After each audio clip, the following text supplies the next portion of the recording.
नमस्कार दोस्तों, पीडब्ल्यू ज्ञान कोश पर आपका बहुत बहुत स्वागत है। दोस्तों, भी recently supreme court of India की तरफ से एक सोशल मीडिया वीडियो रिलीज किया जाता है, जिस वीडियो को आपने बहुत देखा होगा, जहां पर एक स्टोर रूम में नोटों से भरे हुए बोरे जो हैं वो जल गए आग लगने की वजह से।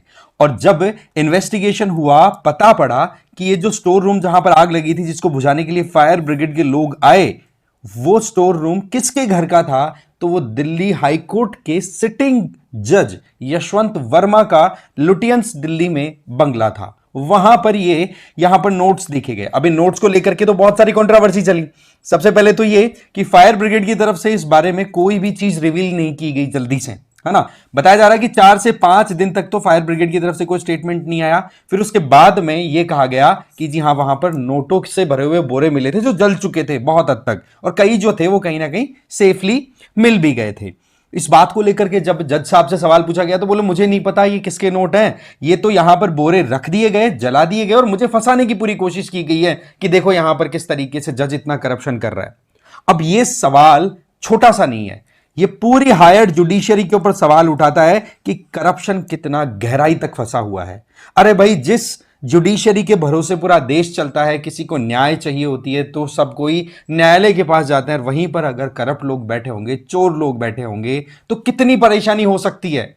शब्द बड़े कड़े हैं, बट प्रॉब्लम है। और इस बारे में सुप्रीम कोर्ट के फॉर्मर जस्टिस मार्कंडेय काटजू जी ने भी कहा था कि हायर जुडिशरी में 50% से ज्यादा जजेस करप्ट हैं।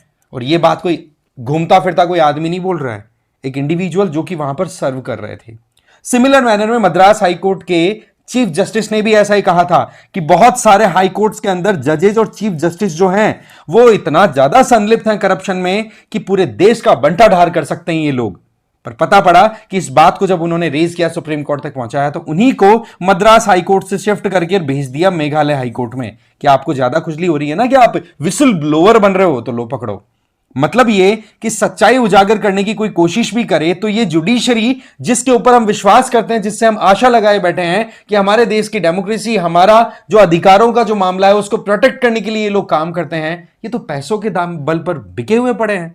ये बहुत बड़ा कंसर्निंग मैटर है हमारे लिए। इस पूरे मुद्दे को हम डिटेल में समझेंगे, बट आप एक तो मुझे फॉलो कर सकते हैं इस क्यूआर कोड को स्कैन करके टेलीग्राम पर। मेरा नाम है रजनीकांत लाटा।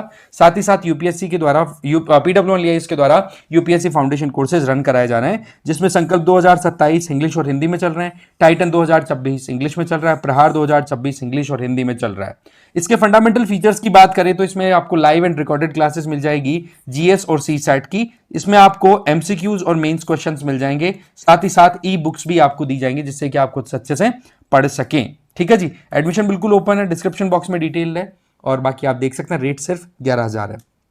तो जज साहब जो है यशवंत वर्मा जी, ये गए हुए थे भोपाल, और पीछे से इनका जो लुटियंस वाला बंगला है, गवर्नमेंट की तरफ से मिला हुआ जो इनका क्वार्टर है, वहां पर इनकी बूढ़ी माता और बेटी थी। तो आग लगने की वजह से उन्होंने फायर ब्रिगेड को बुला लिया। फायर ब्रिगेड पहुंची और वहां पर पता पड़ा, जब आग बुझाते बुझाते वो स्टोर रूम में जहां आग लगी थी, तो यार यहां तो बहुत सारा धन था भाई। 4-5 दिन तक कोई खुलासा नहीं हुआ, है ना, स्टोर रूम में। फिर उसके बाद में ये बातें न्यूज के फॉर्म में रिलीज होना स्टार्ट हुई। इवन फायर ब्रिगेड कमिश्नर ने भी मना कर दिया कि ऐसा कुछ नहीं था। जब प्रेशर बना तो उन्होंने कहा, अपनी बात ही यू टर्न ले ली। पहले तो मना किया पैसे नहीं थे, फिर कह दिया कि हाँ हाँ थे भाई पैसे, है ना। दिल्ली हाईकोर्ट के जज डीके उपाध्याय, चीफ जस्टिस हैं डीके उपाध्याय, उन्होंने जैसे ये मामला हाईलाइट हुआ, तो देखो हाईकोर्ट के ऊपर अगर सिटिंग जज के ऊपर सवाल उठता है तो हाईकोर्ट की खुद की भी तो एक मर्यादा होती है ना, खुद की भी रेपुटेशन होती है, उस पर भी सवाल उठता है। तो वहां पर उन्होंने इंटरनल इंक्वायरी अपनी कॉन्स्टिट्यूट की, जिसके आधार पर उन्होंने रिपोर्ट सबमिट की सुप्रीम कोर्ट को, और सुप्रीम कोर्ट ने फिर इस रिपोर्ट को देखते हुए अल्टीमेटली ये जो जले हुए नोटों का जो वीडियो था ना, ये फिर पब्लिक किया, सोशल मीडिया पे डाला।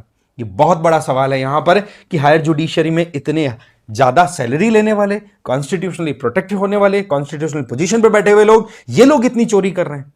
एक सवाल यहां पर सुप्रीम कोर्ट पर भी खड़ा होता है कि सुप्रीम कोर्ट में क्या इतने बेवकूफ लोग बैठे हैं क्या कि इलाहाबाद हाईकोर्ट में इन इंडिविजुअल का ट्रांसफर कर दिया। सोचो, पनिश करने की बजाय इनको वहां पे ट्रांसफर किया गया है। और इलाहाबाद हाईकोर्ट ने, गनीमत है कि वहां तो कम से कम कुछ गिनती के अच्छे लोग बैठे हैं जिन्होंने बोल दिया कि वी आर नॉट डस्टबिन, हमें कचरा पात्र बना के रखा है, दो गई जो भी वेस्टेज होगा हमारे यहां पे डाल दोगे क्या, हम नहीं एक्सेप्ट करेंगे। फिर सुप्रीम कोर्ट ने जस्टिस से यशवंत वर्मा का जो भी जुडिशियल प्रोसीडिंग था, काम वाम जो भी इनको मिल रहा था, उसको बोले एक बार बंद करो, कुछ नहीं मिलेगा। अब ऐसा है कि 6 महीनों की इनकी कॉल डिटेल्स इन्वेस्टिगेट हो रही हैं, इनके बैंक अकाउंट्स की इंक्वायरी हो रही है, और फाइनली जो ओरिजिनल वीडियो है वो पब्लिक में आ चुका है। तो अब देखो, ये एक बहुत बड़ा केस बन चुका है अपने आप में। बट पॉइंट इज कि क्या इनके खिलाफ में कोई कार्रवाई होगी? अगर इतिहास उठा करके देखा जाए हमारे देश की जुडिशरी का, तो उसमें तो यही निकलता है कि कुछ वहां पर होने वाला है नहीं। क्योंकि आज तक भी अगर हम देखें तो हमारे देश में एक भी हायर जुडिशरी के जज का इंपीचमेंट नहीं हुआ है। होने के चांसेस बने थे 1990s में, पर पॉलिटिकल पार्टीज ऐसी हैं जो कि वही बात है, सब एक थाली के चट्टे बट्टे हैं। जो एक बात कही जाती है ना कि big people protects each other, बड़े लोग एक दूसरे को प्रोटेक्ट करते हैं। ये गजब का नेक्सस बना हुआ है। जुडिशरी में जाएगा मुद्दा तो जुडिशरी में जो जज होगा उसके पास में केस ले जाया जाएगा, यार हमारा बंदा है, इसके पास पैसे पहुंच जाएंगे तो ये हमारे फेवर में रिजल्ट देगा, डिसीजन देगा। पता पड़ा कि जो एक्चुअल में न्याय के लिए वहां पर बंदा पहुंचा है उसको तो मिलती है तारीख पे तारीख, और मजे ले जाते हैं फिर वही लोग। फिर जज साहब का भी हिस्सा है, पॉलिटिशियन का भी अपना हिस्सा है, बिजनेसमैन का भी अपना हिस्सा है। वो हिस्सों में बट गई पूरी प्रॉपर्टी, और नुकसान कौन उठा रहा है? आम आदमी, जो ये सोचता है कि हमारे देश में डेमोक्रेसी है, हमारे यहां पर सुप्रीम कोर्ट वर्ल्ड के कहते हैं ना कि one of the strongest courts में से एक है, हम ये सोच के चलते हैं। वैसे देखा जाए तो दिल्ली हाईकोर्ट की वेबसाइट के अकॉर्डिंग जस्टिस यशवंत वर्मा को अक्टूबर 2021 में हेड के तौर पर अपॉइंट किया गया था। कहां पर? सेल्स, गुड्स, सर्विसेज टैक्स और कंपनी अपील से रिलेटेड जो देखने वाली सेगमेंट वाली जो आप कह सकते हो बेंच है, उसके मेंबर के तौर पे ये काम कर रहे थे। इसका मतलब ये मामला ही इनके पैसों का ही देख रहे थे। तो लोग टैक्स चोरी कर रहे हैं तो वो देश को नुकसान, और फिर ये खुद पैसा ले लेते हैं उनके फेवर में डिसीजन देने का, वो नुकसान है ना। अभी सुप्रीम कोर्ट के द्वारा 3 मेंबर कमेटी कॉन्स्टिट्यूट तो की गई है, जिसमें पंजाब और हरियाणा के जो चीफ जस्टिस हैं हाई कोर्ट के, वो हिमाचल प्रदेश और कर्नाटका हाई कोर्ट के 2 मेंबर और होंगे। ऐसे 3 मेंबर की कमेटी कॉन्स्टिट्यूट की है। बट अगेन ये कितने दिनों तक क्या आएगा कुछ पता नहीं है। और इनका ये कहना है कि मेरे खिलाफ में कॉन्स्पिरेसी प्लान की जा रही है। ओ भाई, हमारे घर के अंदर तो 2 रुपए भी पड़े होते हैं तो हमें पता रहता है कि कहां पड़े हैं, और आपके घर में 15 करोड़ रुपए इस तरीके से निकले हैं, हद हो गई ना। ये सवाल कोई पहली बार नहीं उठा है। आप उठा करके देखो कि दिल्ली के जज के ऊपर ये पुरानी रिपोर्ट है 94 लाख रुपए तक सीज होने का या रिश्वत लेने का केस। हाँ, इसी तरीके से मद्रास हाईकोर्ट का मैंने मामला बताया कि वहां के जो चीफ जस्टिस थे उन्होंने सवाल उठाया कि भाई यहां पे करप्शन हो रहा है, तो उनको उठा करके आपने कहां टिका दिया? सीधा मेघालय ले गए। इतना ही नहीं, 2022 में तो उस टाइम पर जो लॉ मिनिस्टर थे, ठीक है, constitution law minister Kiren Rijiju, उन्होंने लोकसभा में एक स्टेटमेंट दिया था कि 2022 की करप्शन रिपोर्ट के अकॉर्डिंग 1600 से ज्यादा हायर जुडिशरी के जो जजेस हैं उनके अगेंस्ट में या 1600 से ज्यादा केसेस लगे पड़े हैं। अब बातें बहुत हो गई ना। क्या इंपीचमेंट हुआ किसी का? अजी नहीं, इंपीचमेंट का एफर्ट हुआ था एक बार। यहां पर देखो, वी रामास्वामी, ये जब चीफ जस्टिस ऑफ पंजाब और हरियाणा हाईकोर्ट हुआ करते थे, उस टाइम पर इनके खिलाफ में एक स्कैम का माहौल बना था कि हाँ भाई इन्होंने बहुत बड़ा स्कैंडल किया है इन 1990 के टाइम पे, है ना। तो उनके खिलाफ में इंपीचमेंट मोशन स्टार्ट हुआ, सारी चीजें हो गई, पर इनको बचा के निकल गए कौन? वो लोग जिन्होंने वोट में पार्टिसिपेट नहीं किया। 801 मेंबर्स वहां पर प्रेजेंट थे जब वो गैदरिंग हो रही थी, वोटिंग होनी थी इंपीचमेंट की, है ना। 196 वोट ही हो पाए, है ना, इंपीचमेंट में। नो वोट्स, किसी मतलब एक कहो अगेंस्ट में किसी ने वोट नहीं दिया कि हाँ जी नहीं नहीं हम इनको बचाना चाहते हैं, सेफ होने के लिए, हटाने के लिए 196 लोगों ने वोट दे दिया। पर नहीं देने वाले कौन थे? 205, और उसमें उस टाइम की कांग्रेस पार्टी रूलिंग थी, वो भी इन्वॉल्व थी। अब ये चीजें बड़ी हिला देने वाली होती हैं कि आप रूलिंग में हैं, आप एक जज को प्रोटेक्ट कर रहे हैं, फिर बाद में कौन सी अकाउंटेबिलिटी की बात करते हो भाई? फिर कौन से चेक्स एंड बैलेंसेस की बात करते हो? फिर कहां पर directive principle of state policy में आर्टिकल 50 के आधार पर जुडिशरी, एग्जीक्यूटिव और लेजिस्लेचर एक दूसरे को चेक एंड बैलेंस कर रहे हैं? यहां तो कोऑपरेशन चल रहा है, चोर चोर मोसेरे भाई वाला खेल हो गया ये तो सारा। क्यों? उस टाइम पर मैं मद्रास हाईकोर्ट के जो चीफ जस्टिस थे उनकी बात कर रहा था ना, संजीव बनर्जी, इन्होंने वो बात हाईलाइट की थी। नतीजतन इनको भी खामियाजा भुगतना पड़ा। जो सच का साथ देगा उसको तो ट्रांसफर्स का ही भुगतान दिया जाता है। अशोक खेमका सर का उठा करके देख लो, उन्होंने हर चीज में अपनी तरफ से काम करने की कोशिश की कि मैं करप्शन नहीं करूंगा चाहे कुछ भी हो जाए, क्योंकि मुझे कॉन्स्टिट्यूशन ने प्रोटेक्शन दी है, क्योंकि मेरी सैलरी मेरे टाइम पे आ रही है, तो मुझे डर किस बात का? तो उनको भुगतान किस बात का कराया जाता? ट्रांसफर पे ट्रांसफर, ट्रांसफर पे ट्रांसफर। अर्धशतक से ज्यादा उनका ट्रांसफर हो चुका है। हाँ, हाफ सेंचुरी से ज्यादा लगा चुके हैं वो ट्रांसफर्स में। तो ये है भाइयों सच्चाई हमारे देश की जुडिशरी की। अभी तक कोई रिजल्ट निकल के नहीं आया, एक बार जो हुआ उसका हमने अभी देख लिया खाका क्या निकल के आया। करप्शन शायद उतना खतरनाक नहीं है जितना खतरनाक करप्ट लोगों का पावर पोजीशन में होना है। अगर वो लोग वहां, अब सीधी बात है, पावर के चक्कर में सब लोग एक दूसरे का सपोर्ट करते रहते हैं, नेता, आईएएस, बिजनेसमैन, सब कुछ। पर मजे की बात क्या आ रही है, पॉलिटिशियन, आईएएस, आईपीएस, लंबी लाइन आप लगा लो, बिजनेसमैन, कोई बाबा है, ठीक है, बाबा राम रहीम का नाम ले लो, आशाराम बापू का नाम ले लो, हाँ, इसके अलावा फिल्म स्टार्स, लंबी लिस्ट बना लो भाई साहब, सब जेल जाकर के आ गए। एक जज का नाम जरा कमेंट करके बताना जो जेल जाके आया हो, है जी, जरा बताना मुझे कमेंट करके आप। और ये तो हम हायर जुडिशरी की बात कर रहे हैं, लोअर जुडिशरी को उठा के देखे तो शायद हमारे कान ही फ्यूज हो जाएंगे, कंफ्यूज नहीं, कान फ्यूज कंप्लीट, सुनते सुनते पढ़ते पढ़ते आंखें गोल हो जाएंगी। ये हो क्या रहा है? क्या इसी को डेमोक्रेसी बोलते हैं क्या, कि बस जिसके हाथ में पावर आए बस वो लूट लो? ऐसा ही कुछ हाल अभी दिखाई पड़ रहा है। तो ये हालात है दोस्तों।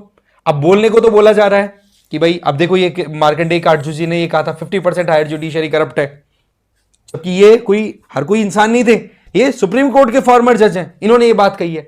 अब क्या हो रहा है कि जुडिशियल रिफॉर्म्स की रिक्वायरमेंट को फील किया जा रहा है, कोशिशें हो रही हैं और होती भी रही हैं, जैसे कि जजेस को एनुअल अपनी खुद की फाइनेंशियल स्टेटमेंट्स को रिलीज करना जरूरी है कि भाई साहब आपके पास में कितनी प्रॉपर्टी आपने बना ली, आपकी जुडिशियल अकाउंटेबिलिटी सेटल होनी चाहिए। 2010 में एक जुडिशियल अकाउंटेबिलिटी बिल आया था बट वो पास नहीं होने दिया गया।